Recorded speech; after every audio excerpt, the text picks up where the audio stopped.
Hello အားလုံးပဲမင်္ဂလာပါရှင်အငုံဒီနေ့ကတော့အငုံမန်းလေးမှာနေခဲ့တဲ့နှစ်20ကျော်လုံးမှာတခါမှမကြုံဘူးမသွားဘူးတဲ့ဒီရွှေစာရန်ဖျားပွဲတော်ကိုအငုံဒီတစ်ခေါက်ကြုံတဲ့အငုံသွားဖြစ်ခဲ့တယ်ပေါ့နော်ဒီဖျားပွဲတော်ကကြတော့တပေါင်းလားပြည့်ကနေမှတပေါင်းလားပြည့်ကျော်10ရက်နေ့ထိကျင်းပလေးရှိတယ်ဒီဖျားရဲ့ဒီနေရာလေးကတော့အငုံတို့မန်းလေးရဲ့အရှိတောင်ဘက်14မိုင်ကျော်กว่าဝေးတဲ့ဒီမန်းလေးပြင်ဦးလင်သွားတဲ့ကားလမ်းရဲ့ဘေးမှာရှိရရွှေစာရန်ရွာလေးမှာတည်ရှိပါတယ်ဒီရွှေစာရန်ဖျားကတော့အမတော်စောမွန်လာတည်ခဲ့တဲ့ဖျားပေါ့နော်ဒါကတော့လူတွေကသူတို့ယုံကြည်ကိုးကွယ်တဲ့ဒီအမတော်စောမွန်လာကိုဒါသူတို့ဒိတ်ထန်ကြတယ်ဆူတောင်းကြတယ်ပွဲတွေဆက်ကပ်ကြတယ်ပေါ့နော်ငုံလေးလာထားရတဲ့လောက်တော့လေဒီထရွယ်ပတိလေးတွေရောင်းနေဆိုတာသူတို့အရင်ကဒီရွှေစာရန်ရွာမှာရှိတဲ့လူတွေကကောက်ရိတ်သိမ်းတဲ့ချိန်မှာဒီလိုမျိုးကောက်ရိတ်သိမ်းတာအောင်မြင်တဲ့အနေနဲ့ထရွက်လေးတွေနဲ့အယုတ်ကလေးတွေလှုပ်ပတိလေးတွေလှုပ်ပြီးတော့ဒါအောင်မြင်မှုအနေနဲ့ရောင်းချခြင်းပေါ့နော်ဒီမှာဆိုရင်လည်းခမောက်လေးတွေ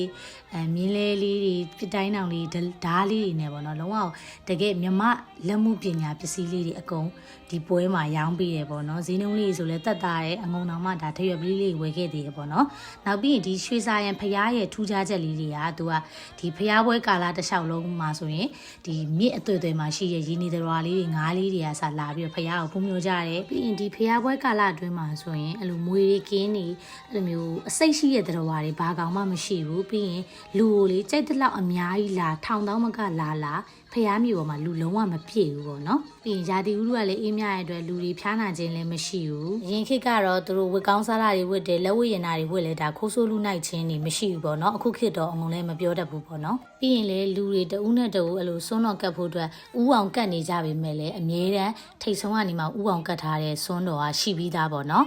်ပြီးရင်လူတွေဘလောက်များကြက်နေဒီဖျားရဲ့ဒီမျက်နှာတော်ကိုတေချာရှင်းရှင်းလင်းလင်းနဲ့ဖူးမြော်လို့ရတယ်ရွှေဆိုင်ဖျားကိုတစ်ခေါက်လာဖူးတာနဲ့ကိုမှစီးပွားလလာပါတွေတိုးပွားမယ်ကျမကြီးကောင်းမယ်ပေါ့နော်ပြီးရင်ဒီရွှေဆိုင်ဖျားရဲ့ချင်းပြင်မှာဆူတောင်းဒိတ်ထန်နေဆိုရင်ဒါဒိတ်ထန်ပြည့်ရလို့အငုံသိရတယ်ပေါ့နော်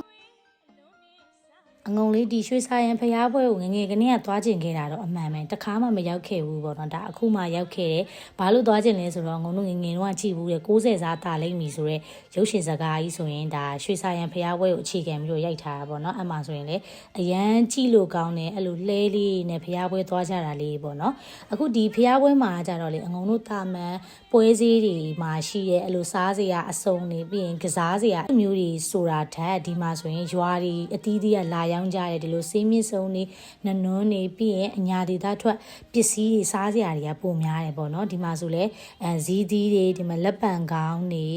ဟင်းချက်စရာလေးတွေပေါ့နော်တူဦးကြောက်လေးတွေတော့အစုံအညာဒေသထွက်ပစ္စည်းလေးအစုံရောင်းနေပေါ့နော်ပြီးရင်လည်းဒီမှာစားစရာဆိုရင်ဘာတွေရှိလဲဆိုတော့ကရေကရဒါကတော့ကြောက်တော်ကြီးဖျားပွင့်နေတူသွားပြီပေါ့နော်ကရေကရအညာသားကြောကုန်း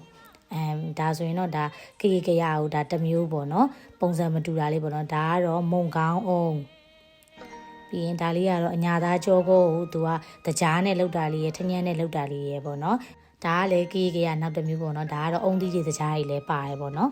ဒါလေးကတော့အနူစုပ်ပါဒီမှာကတော့အဲ့လိုမျိုးစားစရာလေးတွေကတော့ပုံများတယ်ပေါ့နော်ရွာတွေကလာရောက်ပြီးအညာဒေသပစ္စည်းလေးစားစရာလေးဖြစ်တဲ့အတွက်ဒီရွှေဆိုင်ဖျားပွဲမှာဒါမျိုးလေးဝယ်သွားတင်နေပေါ့နော်မုံရောင်းတဲ့အန်တီကြီးတွေကလည်းတနခါအဖွေးစားတွေနဲ့လှလှကြီးတွေနဲ့ရောင်းကြရပေါ့နော်သဘောလည်းအရန်ကောင်းတယ်အငုံအမီးတွေလည်းကျွေးရပေါ့နော်အငုံကတော့အမီးစားကြည့်ပြီးတော့မှ